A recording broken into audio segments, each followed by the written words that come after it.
Welcome to the Genius Factory. Enjoy the video. In this video, I will show how to make cream from condensed milk. Chill a metal bowl and beaters for 10 minutes before starting to ensure proper whipping. Use cold condensed milk and cold cream for best texture.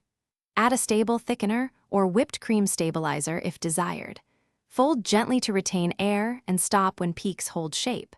Refrigerate for at least 1 hour before using for perfect results. Start with ingredients and tools on hand: chilled condensed milk, heavy cream, sugar if needed, and a cold bowl. Measure quantities precisely and use a 2:1 cream to condensed milk ratio for a balanced texture. Begin whipping the cream to soft peaks, then slowly add condensed milk while mixing. Taste and adjust sweetness, then whip to firm peaks for spreading or filling.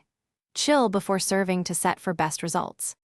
Quick recommendation: if you love reading while you cook, consider the new Kindle Paperwhite for distraction-free recipes and easy reading by the counter. It has a glare-free display and long battery life that makes recipe reference simple. If this video is helping you, please subscribe and like to support the channel. Check the description for the link and other deals, and enjoy a hands-free reading experience while you whip cream.